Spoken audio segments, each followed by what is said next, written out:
सुबह सुबह जगे, हथेली को रगड़े और इस ऊर्जा को पूरे शरीर में प्रवाहित करें, शरीर के कोशिकाओं को जागृत करें। इसके बाद योग कहता है कि उषा पान करें। जय हिंद भारतवासियों, आप सभी का हार्दिक अभिनंदन, बहुत बहुत आभार। केसीएस 20 के इस सत्र में हम आपका हार्दिक स्वागत करते हैं। मैं Kharal Singh, founder of KCS goal achievers, Jyoti the life का आर्किटेक्ट। ज्योति द लाइफ एक नाम नहीं, एक आंतरिक युग परिवर्तन है। ये मूवमेंट व्यक्ति के भीतर से शुरू होता है, उस जगह से जहां मन भटकता नहीं, टकरा कर गहराता है। आज हमारे साथ हैं योग गुरु महेश जी, मिनिस्ट्री ऑफ आयुष द्वारा प्रमाणित योगा टीचर एंड इवेल्युएटर, एक हिमालयन योगी, माउंटेनियर और मार्शल आर्टिस्ट। हम आज बात करेंगे योग के अनुसार रोगों के मूल कारण क्या हैं। आइए इस संवाद को एक सहजता के साथ, क्लैरिटी से भरे हुए सर्कल की तरह शुरू करें। महेश जी नमस्कार। नमस्कार महेश जी, आयुर्वेद और योग में हम अक्सर त्रिदोष, वात, पित्त, कफ की बातें सुनते हैं। ये शब्द तो हम सुनते हैं, लेकिन आम व्यक्ति के लिए थोड़े टेक्निकल लगते हैं। क्या आप हमें सरल भाषा में समझा सकते हैं कि इनका असंतुलन रोगों को कैसे जन्म देता है? बिल्कुल, बड़ी ही प्रासंगिक प्रश्न है और हमारे जीवन से जुड़ा हुआ है, हम सबके जीवन से जुड़ा हुआ है। महर्षि चरक की एक पंक्ति से मैं शुरू करूंगा। वर्णन किए हैं, विकृता विकृता दोषम घ्नन्ति च वर्तयन्ति च।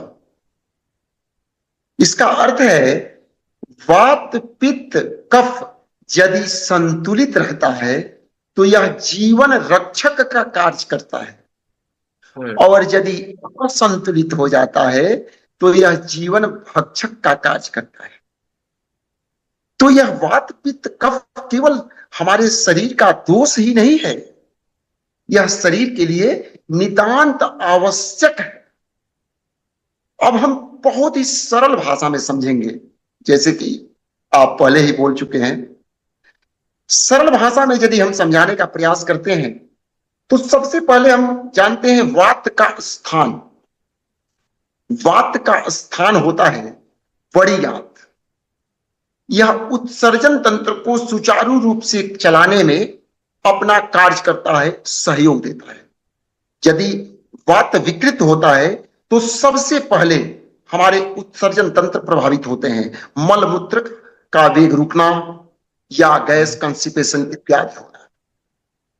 अब हम बोले कि वात का स्थान बड़ी आंत है, लेकिन ऐसा नहीं कि वात हमारे शरीर में अन्य जगह पर नहीं है, अन्यत्र हर जगह पर है। लेकिन मुख्य स्थान, जैसे हम इलेक्ट्रिसिटी का ले लें तो इलेक्ट्रिसिटी का एक पावर ग्रिड होता है, वहां पर इलेक्ट्रिसिटी का मुख्य स्थान है, वहां पर हर जगह का डिस्ट्रीब्यूशन चलता है।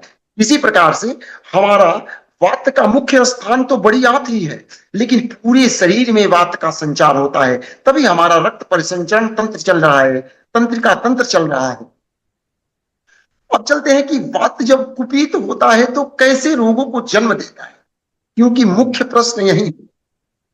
जब वात कुपित होता है, अर्थात सरल भाषा में कहें, जब वात बढ़ जाता है तो वात अपने स्थान से दूसरे स्थान की तरफ बढ़ने लगता है, अग्रसर होता है।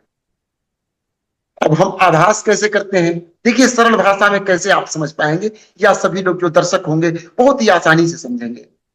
जब वात बढ़ेगा तो बड़ी आंत से ऊपर की तरफ आएगा, नीचे की तरफ अधोमुख से भी निकलते हैं, लेकिन ऊपर की तरफ अक्सर हम लोग आभास करते हैं, पेट में दर्द होने लगा, पेट फूल गया, ये वात कुपित हो गया है।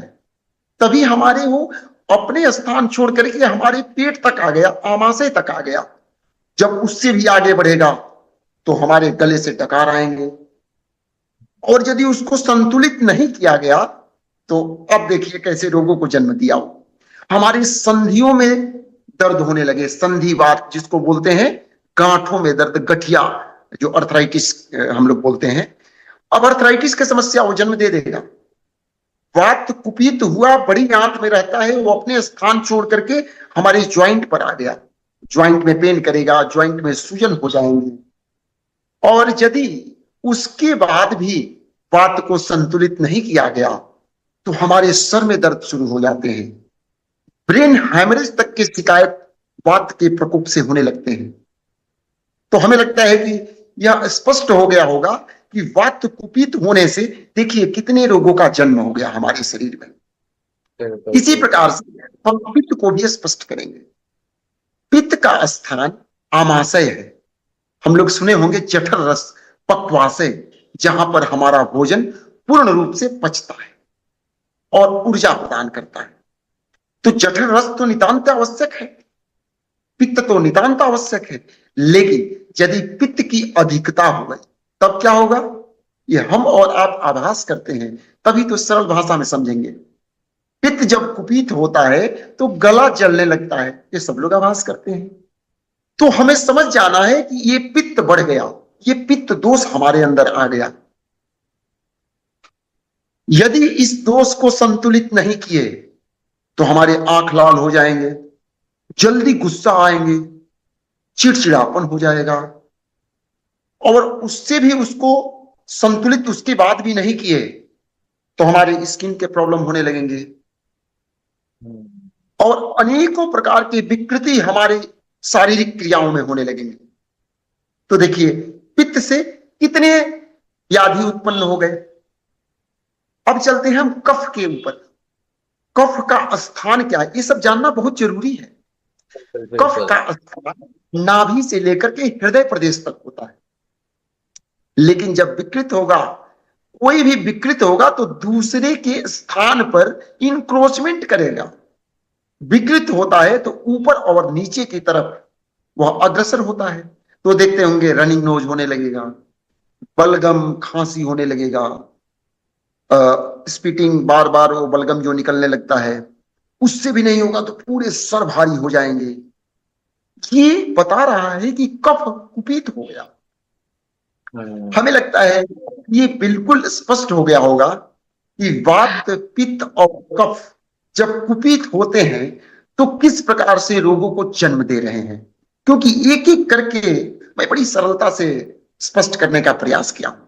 बहुत बहुत बहुत आपने इसको स्पष्ट किया। अब हम आगे अपने अगले प्रश्न की तरफ चलते हैं। हमारा जो अगला प्रश्न है कि महेश जी, हम अक्सर योग को शरीर के लचीलेपन या आयुर्वेद को पाचन से जोड़ते हुए ही देखते हैं, लेकिन क्या ये केवल शारीरिक विधाएं हैं या इनका मन और भावनाओं पर भी कोई प्रभाव पड़ता है? बड़ी बढ़िया प्रश्न किए हैं आप। यह प्रश्न देखिए संपूर्णता से जुड़ा हुआ है। हम लोगों का शरीर है, दो प्रकार के शरीर होते हैं। एक हम सूक्ष्म शरीर बोलते हैं, एक स्थूल शरीर बोलते हैं। इसको जड़ और चेतन से भी हम समझते हैं, तो यह चेतनता का प्रश्न है। अब हम चलते हैं कि योग और आयुर्वेद कहता क्या है, हमारे ऋषि मुनियों ने इसे कैसे बताया है, कैसे वर्णन किया है। महर्षि पतंजलि अपने योग दर्शन में योग का परिभाषा बताए हैं, योगः चित्त वृत्ति निरोधः। योग क्या है, चित्त के वृत्तियों को रोकना। तो हो सकता है थोड़ा टेक्निकल है, इसको सरल भाषा में ला रहे हैं। चित्त क्या है, चित्त वह स्थान है जहां पर विचारों के सागर का लहर उत्पन्न होता है, जहां पर स्मृतियां जन्म लेते हैं, उस स्थान को चित्त कहते हैं। इस विचारों के लहर को, इस भावनाओं के लहर को रोकना ही योग है। हमें लगता है परिभाषा ही स्पष्ट कर रहा है, योग केवल शारीरिक नहीं है, इसका परिभाषा तो मन से ही शुरू होता है, विचार से ही शुरू होता है, भावनाओं से ही शुरू होता है। अब चलते हैं आयुर्वेद की तरफ। आयुर्वेद में स्वास्थ्य के बारे में क्या बताया गया है। आयुर्वेद दो पिलर पर अवस्थित है, इसका मुख्य दो लेग है, दो पैर है। हम उसी पर आएंगे कि यह कैसे मन और भावना से जुड़ा हुआ है, लेकिन थोड़ा समझ ले हम। ये बताया है आयुर्वेद में, महर्षि चरक बताए हैं स्वास्थ्यस्य स्वास्थ्य रक्षणम आतुरस्य विकार प्रशमनम। स्वस्थ व्यक्ति के स्वास्थ्य की रक्षा करना पहला कार्य है आयुर्वेद का, पहला पैर है, पहला लेग है, पहला आधार है। और दूसरा आधार है आतुरस्य विकार प्रशमनम, जो रोगी व्यक्ति हैं उनके विकार को दूर करना। ये दो मुख्य पिलर है आयुर्वेद का। अब स्वास्थ्य तो इसका पिलर हो गया, मुख्य तो स्वास्थ्य हो गया, लेकिन स्वास्थ्य का परिभाषा क्या है? इससे स्पष्ट होगा, आपके प्रश्न का उत्तर स्वास्थ्य के परिभाषा में मिलेगा। महर्षि चरक बताए हैं स्वास्थ्य की परिभाषा, समदोष समाग्निश्च समधातु मलक्रिया। इसमें है कि ये जो निर्दोष हम लोग बोले हैं ना, यही दोष है। वो बताए हैं कि सम अवस्था में होना चाहिए। और सम धातु, हमारे शरीर में 7 धातुएं हैं, रस रक्त मांस मेद अस्थि मज्जा शुक्र, ये भी सम अवस्था में होना चाहिए। इसका विकास होना चाहिए, सम अवस्था में विकास होना चाहिए। मल क्रिया, मल मूत्र का उत्सर्जन समय पर सुचारू रूप से होना चाहिए। समधातु मल क्रिया। और अगला जो लाइन लिखे हैं वहां पर आपके प्रश्न का उत्तर मिल जाएगा।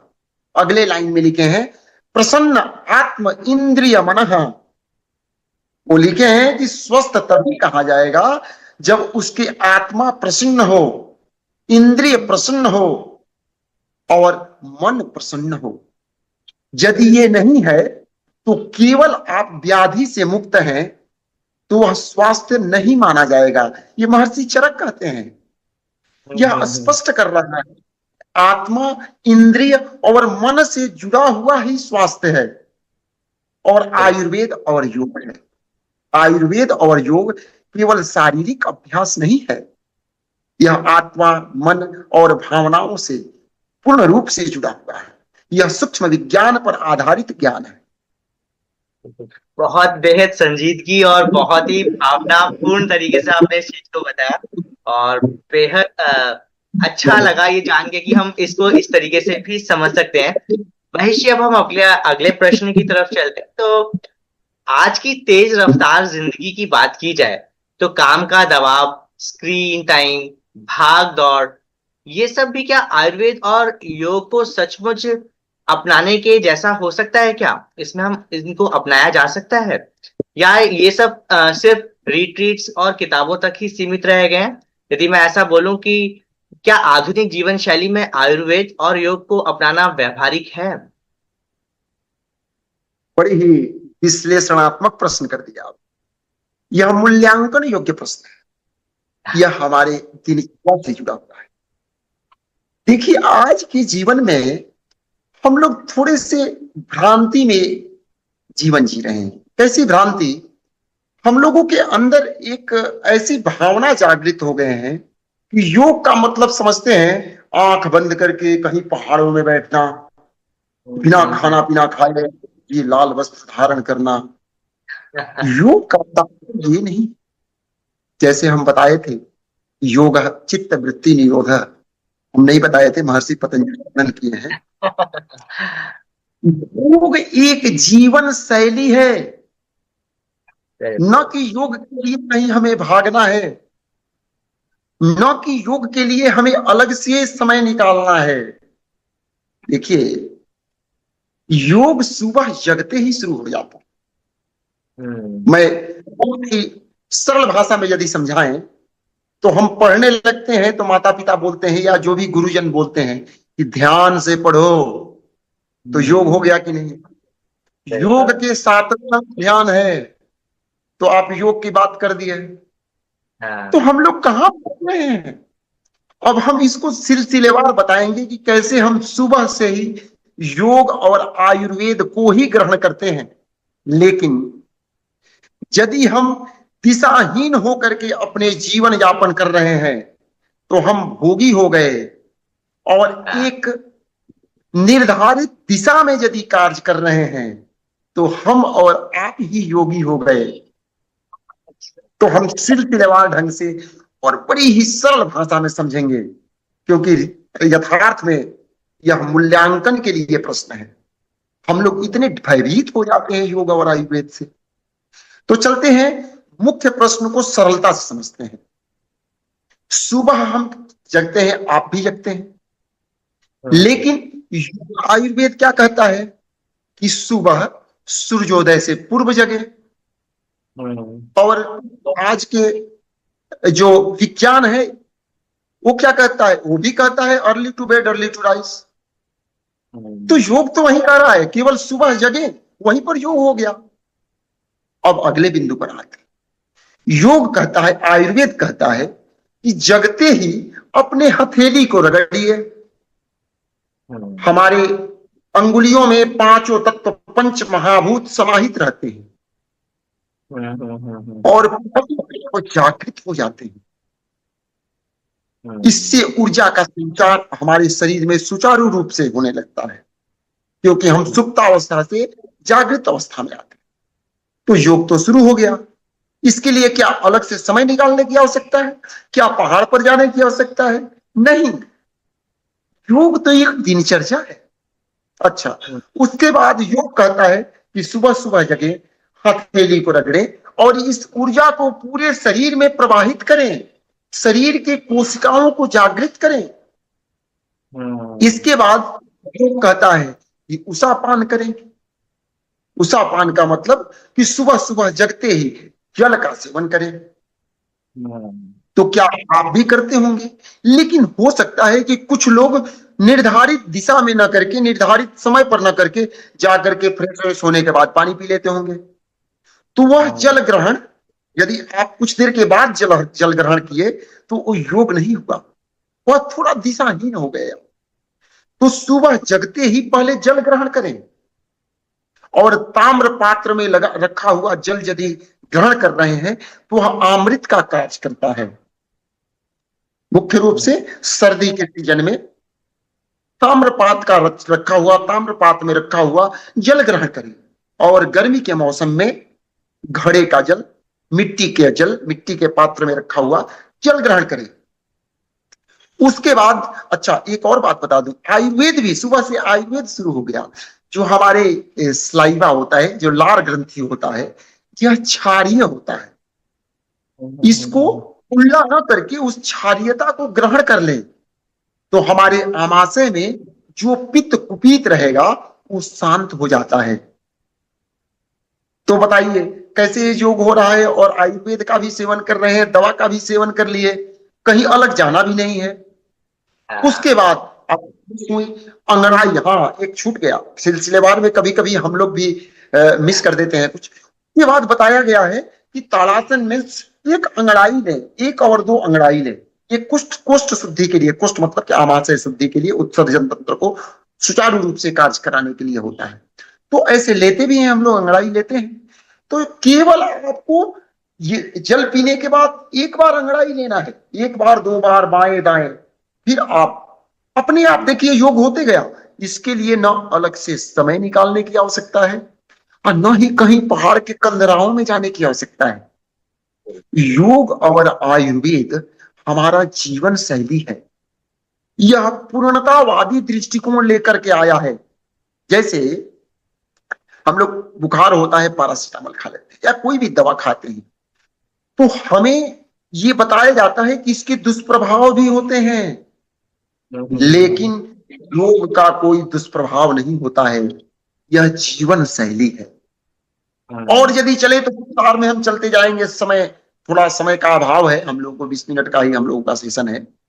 फिर स्नान करें, थोड़ा प्रभु का आराधना करें, जो भी आपके इष्ट देव है उनका आराधना करें और समर्पण के साथ सार कार्य करें। हम इसको कंक्लूड करेंगे। भोजन सांचित होकर करें, शुद्ध वस्त्र पर बैठकर करें। योग में महर्षि घेरंड लिखे हैं, शुद्धम सुमधुरम स्निग्धम उदरार्ध विवर्जितम पूज्यते सुरसम प्रीत्यम मिताहारम इमं विदुः। मिताहार करें, हल्का भोजन करें, शुद्ध भोजन करें, मधुर भोजन करें, स्निग्ध मित घी युक्त भोजन करें, उदरार्ध विवर्जितम, पेट का आधा भाग खाली रखें। तो ऐसे ऐसे ये तो हम भोजन तो करते ही हैं, केवल योग के अनुसार ऋषि मुनियों के वचनों को ध्यान में रखते हुए भोजन करें, वही योग है और वही आयुर्वेद है।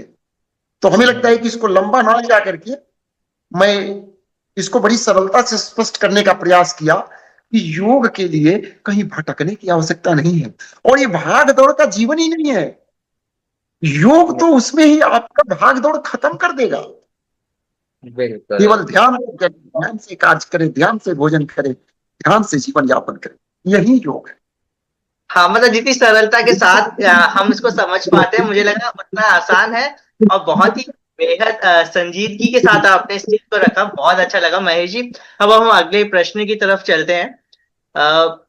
महेश जी, जो अक्सर लोग एक ही योगासन या आयुर्वेदिक नुस्खा सबको सुझा देते हैं, लेकिन क्या हर व्यक्ति के लिए एक ही उपाय काम करता है, या इसमें व्यक्ति की प्रकृति का ध्यान रखना जरूरी है? यदि मैं इसको सरल भाषा में बोलूं, क्या हर व्यक्ति के लिए एक ही योग या आयुर्वेदिक उपाय काम करता है?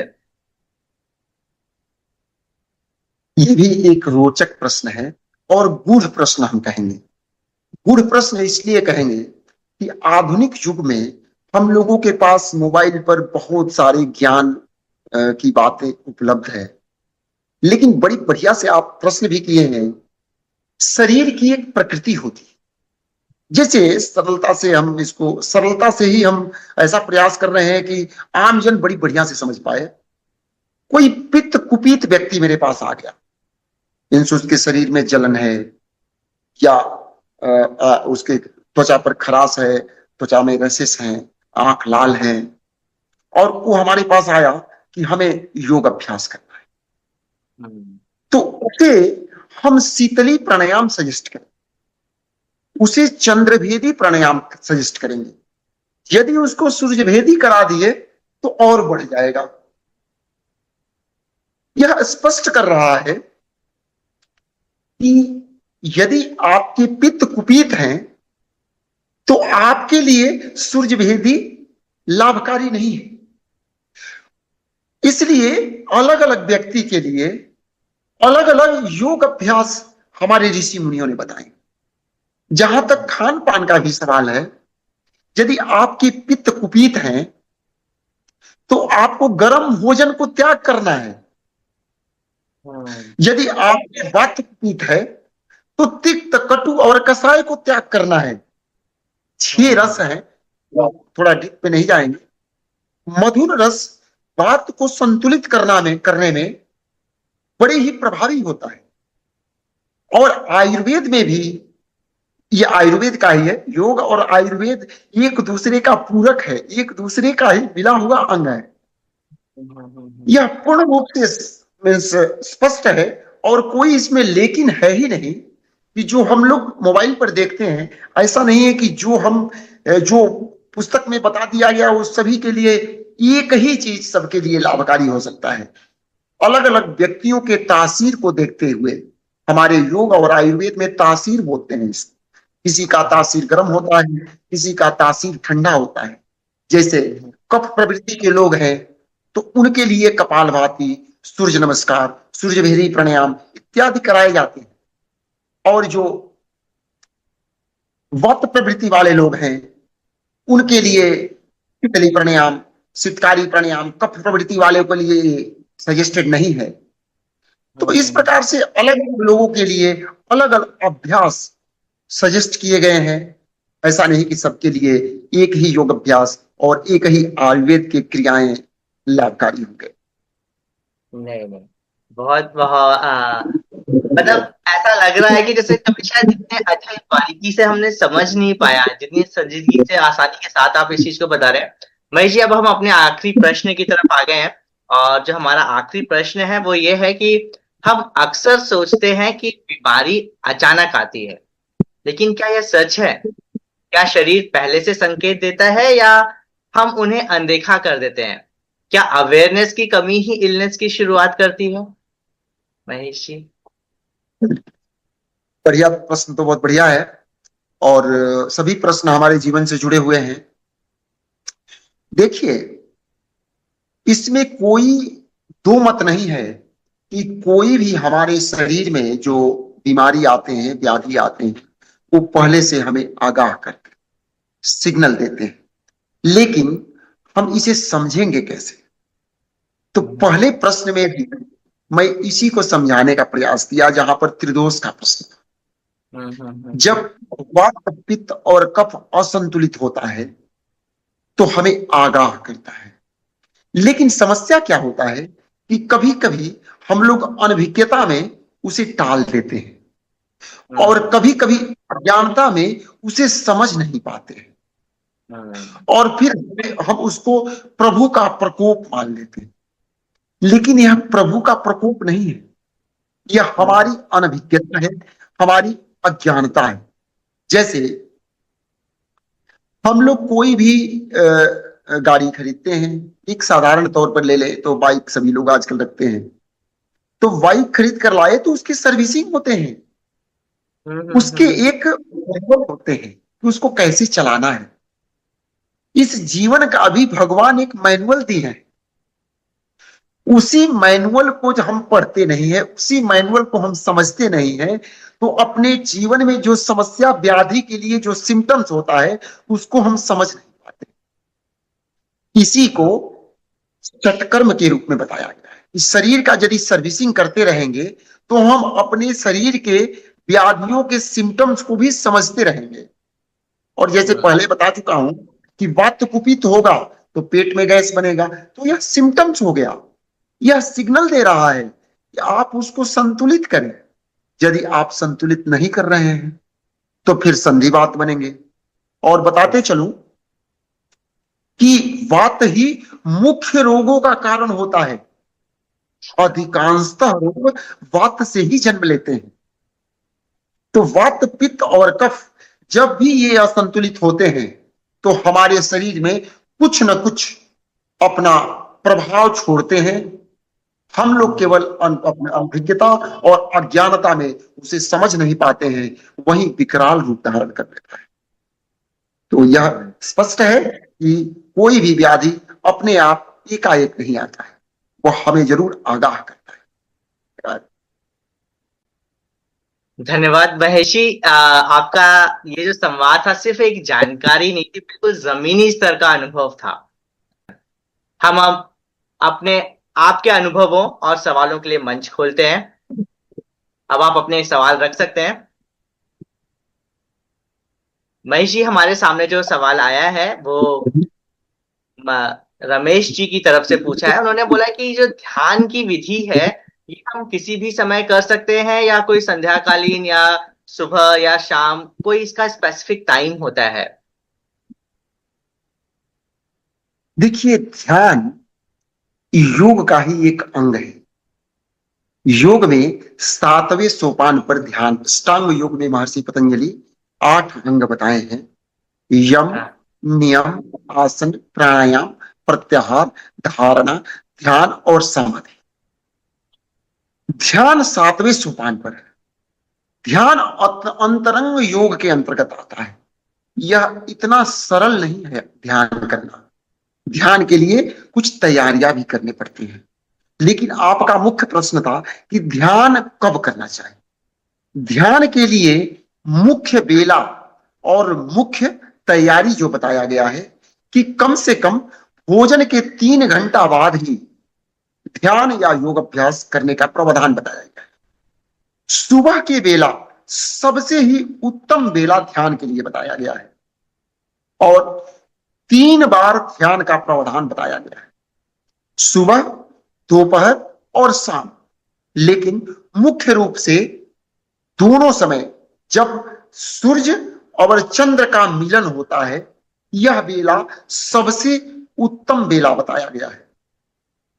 इसी के अनुसार शाम को भी सूर्य और चंद्र का मिलन होता है और सुबह में भी सूर्य और चंद्र का मिलन होता है। तो ये सुबह का बेला, जब सूर्योदय के समय वाले बेला, लगभग 12 मिनट सूर्योदय से पहले और 12 मिनट सूर्योदय के बाद, और शाम को भी 12 मिनट सूर्यास्त से पहले और सूर्यास्त के बाद, यह ध्यान के लिए सबसे उत्तम बेला माना जाता है। और कोई प्रश्न सकते? इस क्लैरिटी का हिस्सा बनने के लिए बहुत बहुत धन्यवाद। आइए इस प्रकाश को आगे बढ़ाएं विद अवेयरनेस, कनेक्शन और ज्योति द लाइफ के साथ। जय हिंद, जय भारत।